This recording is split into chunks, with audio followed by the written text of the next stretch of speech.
여기 절망에 빠진 한 사람이 있습니다. 어린 시절 그녀는 홀어머니 밑에서 끼니도 제대로 챙겨 먹지 못할 정도로 극심한 가난에 시달렸다고 합니다. 밥 먹을 돈이 없어서 매일 수제비를 먹었던 그녀는 배고픔과 가난을 벗어나기 위해서 연예계에 발을 들여놓았습니다.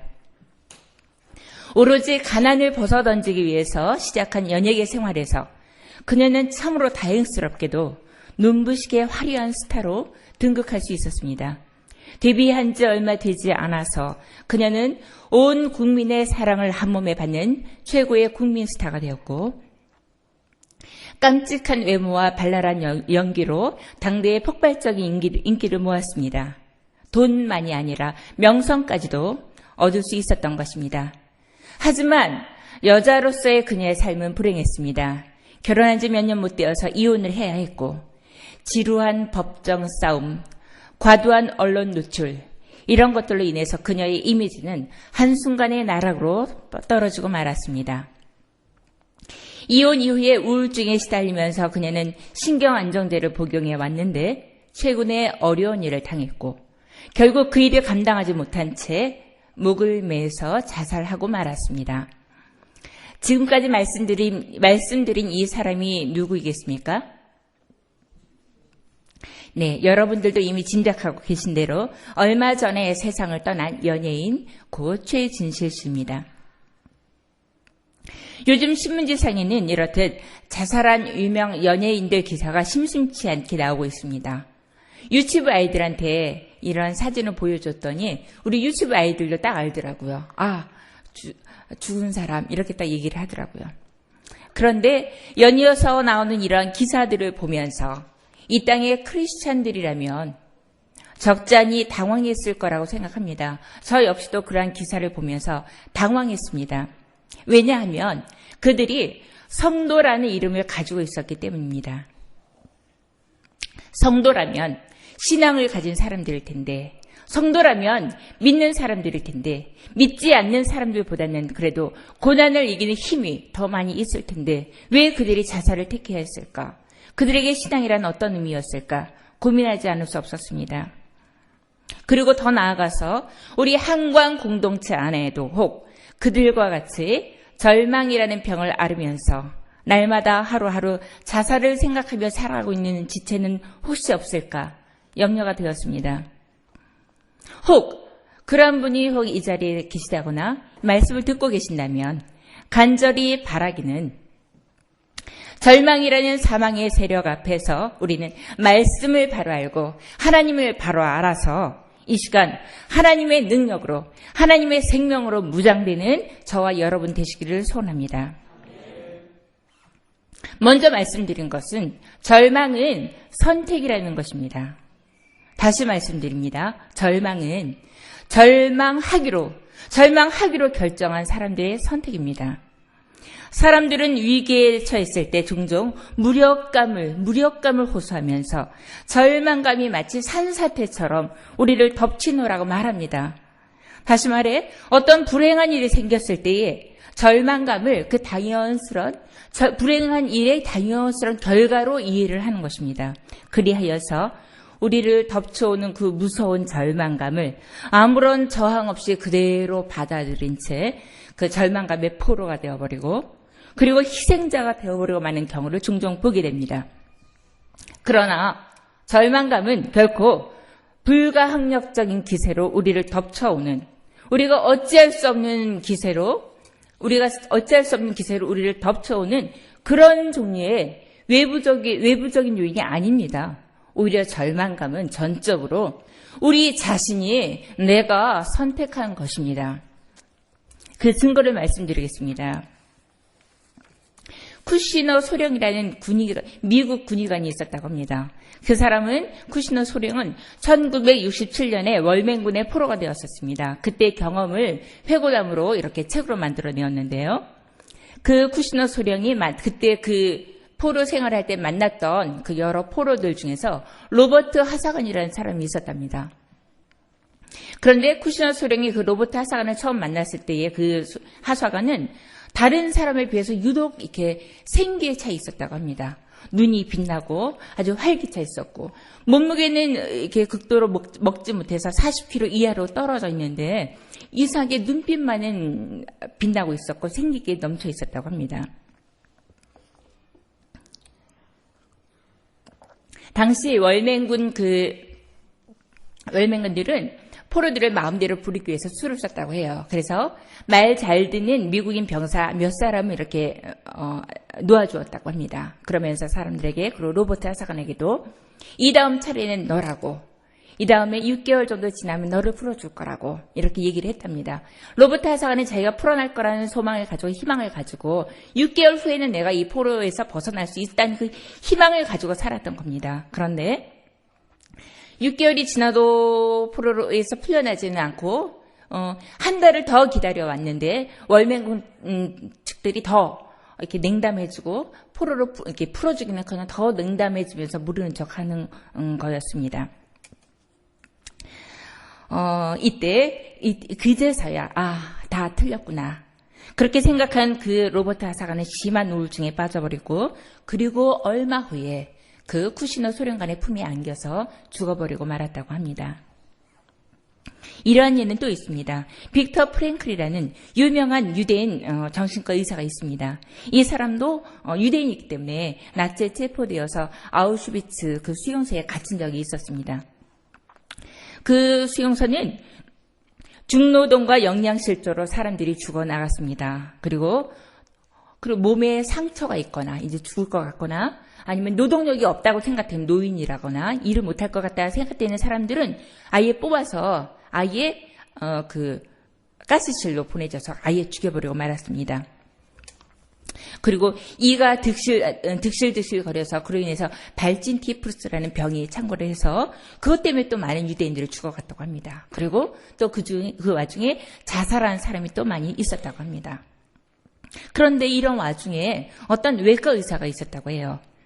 그 외과 의사가 하루는 아주 밝은 얼굴로 아주 환하게 웃으면서 프랭클 박사를 찾아왔습니다. 그러면서 하는 얘기가 간밤에 너무너무 생생한 꿈을 꾸었다는 것입니다. 어떤 꿈이었냐면 추수감사절에 연합군이 진격해 와가지고 석방될 거라는 꿈을 너무 생시와 같이 생생하게 꿈을 꿨다고 합니다. 그런 이야기를 하면서 이 꿈을 꾼 이후로 그 의사는 그 외과 의사는 마치 아주 식사를 잘한 사람인 것처럼 원기왕성해지고 아주 혈색도 돌고 아주 건강해졌다고 합니다. 그런데 몇 개월이 지나고 드디어 추수감사절이 되었는데 추수감사절이 되었어도 연합군의 소식은 강감했습니다. 어느 날 밤 그 의사는 프랭클 박사에게 찾아와서 말합니다. 다 틀린 거야. 헛된 꿈이었어. 힘없이 말한 그 다음 날부터 그는 심하게 열이 오르더니 불과 며칠 만에 죽고 말았다고 합니다. 이러한 상황들은 분명 충분히 절망스러운 상황들입니다. 그래서 이 사람들은 절망할 수밖에 없었을 것입니다. 그러나 모든 사람이 이러한 상황에서 절망하는 것은 아닙니다. 오늘 우리가 함께 읽은 본문 말씀을 한번 살펴보겠습니다. 여기에서도 역시 절망에 빠진 한 사람의 고백이 나오고 있습니다. 1절, 2절, 3절 한 목소리로 같이 읽겠습니다.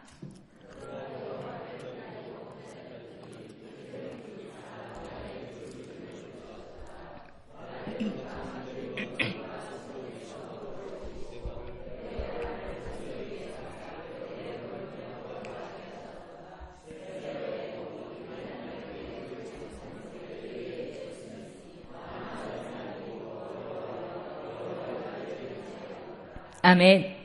이 사람은 자기가 경험한 절망스러운 상황을 기가 막힐 웅덩이와 수렁이라는 말로 표현하고 있습니다.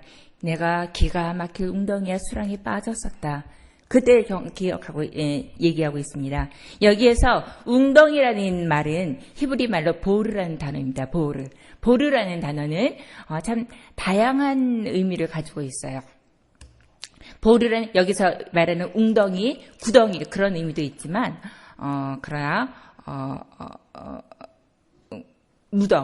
무덤이라는 의미도 있어요. 무덤 그리고 음부, 지옥 그런 의미도 가지고 있습니다. 보르라는 말, 거의 좀 비슷한 의미를 가지고 있죠. 그리고 수렁이라는 말은 바닥이 닿지 않는 깊은 어떤 늪 같은 끈적끈적한 그런 늪을 얘기합니다. 그리고 기가 막힐이라는 단어는 영어 성경에서 주로 어떤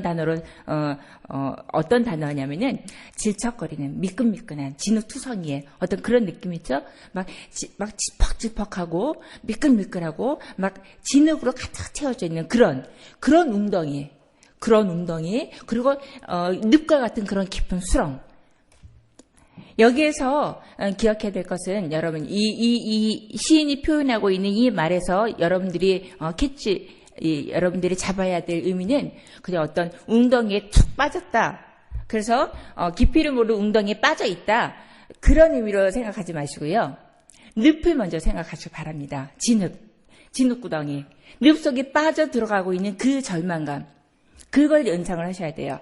왜냐하면 그 다음 구절에서 시인은 뭐라고 얘기를 하냐면 내 발을 반석 위에 두사 내 걸음을 견고하게 하셨도다.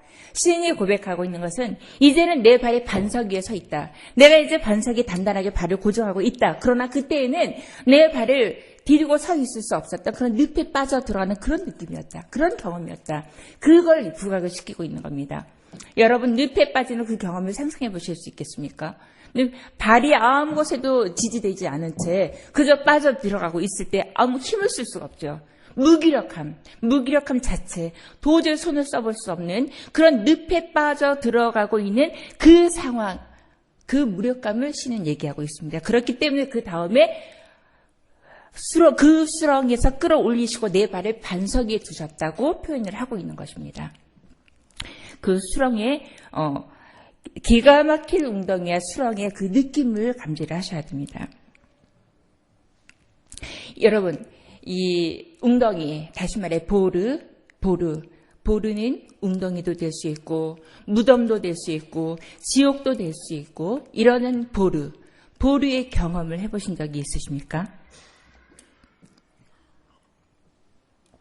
보르의 경험이란 아마도 절대절명의 위기의 순간들을 말할 것입니다. 내가 가지고 있는 모든 것을 다 걸어 시작한 사업에 실패했을 때, 그래서 부도가 나서 그동안 쌓아 올렸던 모든 재산을 하루아침에 날려버리고 그것도 모자라서 도망자 신세가 되어 사람들을 피해 다녀야 하는 처지가 되었을 때, 누구에게도 도와달라고 찾아갈 수도 없고 서로 만난다 해도 어떤 사람이 도와줄 수 있는 한계를 넘어섰을 때, 아마도 지금은 고인이 된 고 안재환 씨가 경험했을 위기가 이러한 보르 경험이 아니었을까요? 기가 막힐 웅덩이에 빠져서 소망의 빛도 없이 막막할 때, 다시 재기할 수 있으려는 소망이 끊어질 때, 갈 때까지 가서 이제는 손가락 하나도 움직일 힘이 없이 탈진되었을 때, 하나님께마저도 버림당한 것만 같을 때, 바로 이것이 기가 막힐 웅덩이와 수렁에 빠진 그런 보르 경험이 아니겠습니까? 성경에는 이러한 웅덩이, 이러한 보르에 빠진 경험이 있는 사람들이 곧잘 나옵니다. 웅덩이에 빠진 사람 잘 아시죠? 누가 있습니까? 언뜻 기억나시는 분? 네? 예? 요셉이라고 말씀하셨겠죠? 여러분들이 잘 알고 계시는 요셉, 그는 형들에 의해서 웅덩이에 빠지고 맙니다. 이때 웅덩이는 그냥 단순하게 파인 웅덩이가 아니라 입구는 좁고 들어가면서 넓어지는, 그래서 항아리 형태의 웅덩이를 생각하시면 돼요. 그래서 입구는 좁지만 안으로 갈수록 깊이 파여가지고서는 그럼 이 안에 갇혀있는 사람이 빠져나올 수가 없죠. 이렇게 직벽이라도 되면 어떻게 기어라도 나오겠지만 안에가 이렇게 되어 있으니까 나올 수가 없는 그런 항아리 같은 웅덩이입니다. 형들로부터 배신을 당했을 뿐만 아니라 살해에 칼을 집어들고 죽이려고 하는 그 형들의 그 살결인 눈빛, 그 아우성 속에 가죽 옷도 벗겨버린 채 그 웅덩이에 떨어졌을 때 위에서 들려오는 형들의 살결인 그 소리들,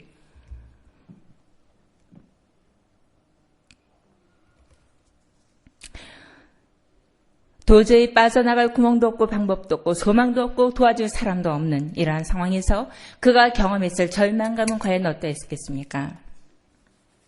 살면서 우리가 살아가면서 이러한 보루 경험을 한다는 것은 참으로 숨막히는 일입니다.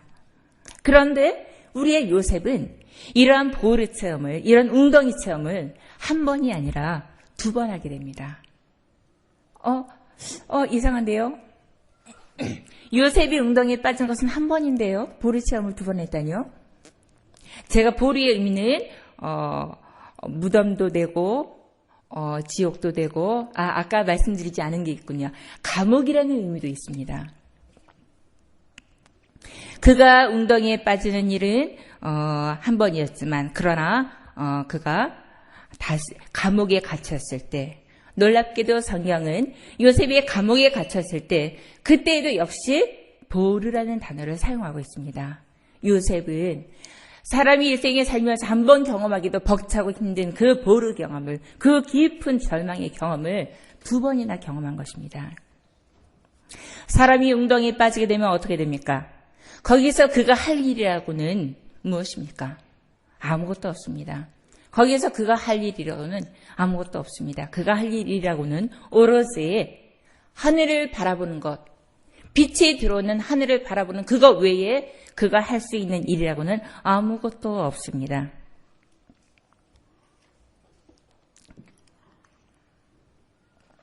그렇습니다. 내 힘으로는 빠져나올 수 없는 절망이 올 때 우리는 어떻게 해야 합니까? 세상 사람들 중에는 자살을 선택하는 사람도 있습니다. 그러나 우리는 이때 위를 바라봐야 됩니다. 전능하신 하나님을 바라봐야 합니다.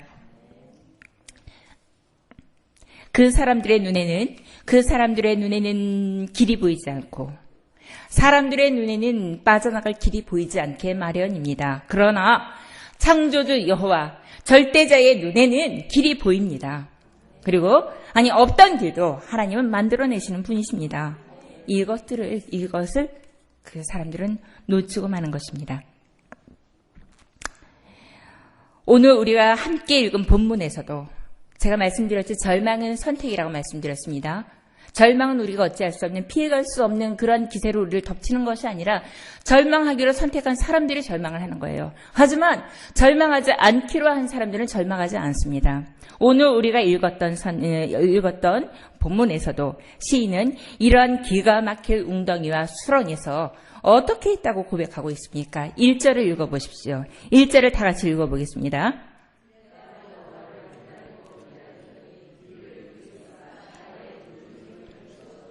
네. 시인이 어떻게 했습니까? 내가 누구를 기다렸다고요? 여호와를 기다리고 기다렸습니다. 어떻게 했다고요? 기다리고 기다렸다는. 예. 이 시점에 한 가지 여쭤보겠습니다. 그렇다면 절망이 선택이라면 절망할 수도 있고 절망 안 할 수도 있고 그것이 나의 선택이라면 그러면 여러분 절망은 죄입니까? 절망은 어찌할 수 없는 겁니까? 절망은 죄입니다. 왜 죄입니까? 그것은 살아계신 하나님을 무시하는 것이기 때문입니다. 성경은 말씀하십니다. 내 영혼아, 내가 어찌하여 낭망하며 어찌하여 내 속에서 불안하여 하는고? 너는 하나님을 바라라. 나는 내 얼굴을 도우시는 내 하나님을 오히려 찬송하리로다. 내가 산을 향하여 눈을 들리라. 나의 도움이 어디서 올까? 나의 도움이 천지를 지으신 여호와에게서로다. 두려워 말라. 내가 너와 함께 함이니라. 놀라지 말라. 나는 내 하나님이 됨이니라. 내가 너를 굳세게 하리라. 참으로 너를 도와주리라. 참으로 나의 의로운 오른손으로 너를 붙들리라. 너는 두려워 말라. 네가 물 가운데로 지날 때에 내가 함께할 것이라. 강을 건널 때에 물이 너를 침몰치 못할 것이며 네가 불 가운데로 행할 때에도 타지도 아니할 것이요 불꽃에 너를 사르지도 못하리니 대전하는 여호와 내 하나님이요 이스라엘의 거룩한 자여 내 구원자임이라. 성경은 이렇듯 구절구절 내가 어찌하여 낭망하며 절망하느냐고 하나님이 계시지 않느냐고 하나님을 바라라고 애절하게 말씀하고 계십니다. 그런데 이렇게 애타게 말씀하시는 하나님 앞에서 절망하는 인간. 우리와 시선을 맞추려고, 우리의 눈을 맞추려고 애쓰시는 하나님. 예, 내 말 좀 들어보렴. 내가 도와줄게. 내가 있잖니. 애타게 말씀하시는 그 하나님 앞에서 마치 아무것도 들리지 않느냐, 아무것도 보이지 않느냐, 시선을 떨군 채 절망하는 그 사람 앞에서만큼 우리 하나님의 얼굴이 뜨뜻해지는 경우가 또 어디 있겠습니까? 하나님이 얼마나 무한해 하시겠습니까? 하나님은 오늘도 우리를 살리기 위해서, 예, 제발 눈 좀 떠봐라.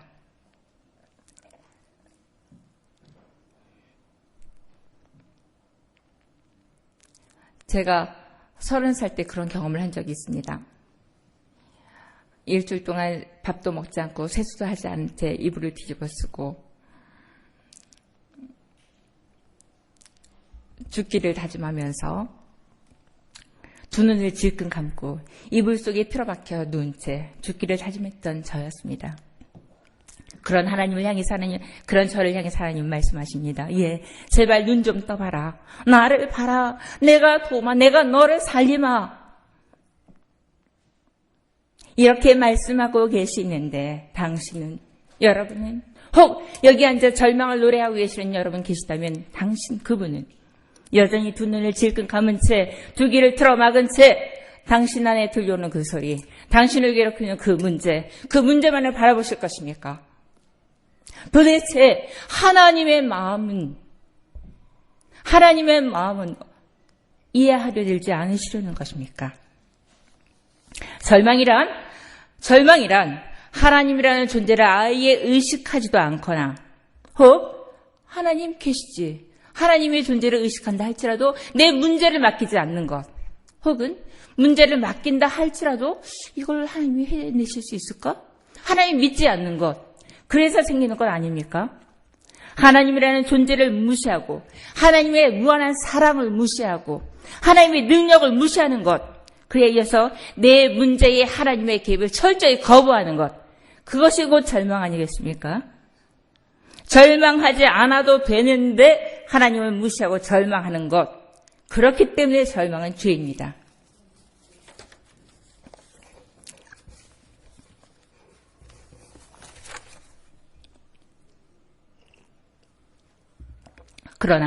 그럼에도 살아가면서 절망스러운 상황이 닥쳐옵니다. 도저히 아무것도 할 수 없을 것 같은 상황. 그러한 상황에서 우리가 무엇을 할 수 있겠습니까? 말씀드립니다. 무엇을 하려고 하지 마십시오. 한 가지 기억하십시오. 내가 뭘 하려고 하지 마시고 기억을 하십시오. 무엇입니까? 절망이 끝이 아니다. 위를 바라보자. 구덩이에 빠졌을 때 위를 바라보자. 위 하나님이 계시다. 하나님을 기억하십시오. 오늘 본문에서 시인은 여호와를 기다렸다고 고백하고 있습니다. 이것은 단 한 번의 기도에 하나님이 응답하셨다는 것을 말하지 않습니다. 기다렸다는 것은 계속 반복된 기도를 했다는 것을 의미합니다. 기도하고 기다렸다는 것을 말합니다. 마치 하나님께로부터 버림받은 것 같은 그런 상황이었을 것입니다. 그럼에도 시인은 말합니다. 내가 여호와를 기다렸더니 귀를 기울이사 나의 부르짖음을 들으셨도다. 절망의 반대말은 믿음입니다. 절망스러울 때 하나님을 신뢰하십시오. 절망감에 사로잡히셨습니까? 미친 듯이 하나님을 기억하십시오. 다른 모든 것을 거부하고 내 안에 들려오는 소리, 내 앞에 보여지는 무선 환영 다 거부하고 오직 하나님만을 부르십시오. 절박하게 존재의 온 힘을 다하여 내 모든 의식을 다하여 하나님만을 부르십시오. 오직 그분만을 기대하십시오. 그분만이 우리의 생명이 되실 것입니다. 혹 우리 하나님마저도 나를 버리신 것처럼 느껴질 때, 그럴 때라도 무지막지하게 무식하게 그저 믿으십시오. 그럴 때 절망은 오히려 우리로 하여금 하나님 안에서 새롭게 태어나는 생명으로 이르는 지름길이 될 것입니다. 다시 한번 말씀드립니다. 절망은 불가피한 것이 아닙니다. 우리가 선택한 것입니다. 절망을 선택하지 않을 수 있습니다. 그러한 때 절망을 선택한다면 그것은 죄입니다. 왜냐? 하나님을 무시하는 것이기 때문입니다. 하나님의 살아계심을 인정하십시오. 하나님의 사랑을 믿으십시오. 하나님의 능력을 기대하십시오. 말씀드립니다. 절망은 끝이 아닙니다. 기도하겠습니다.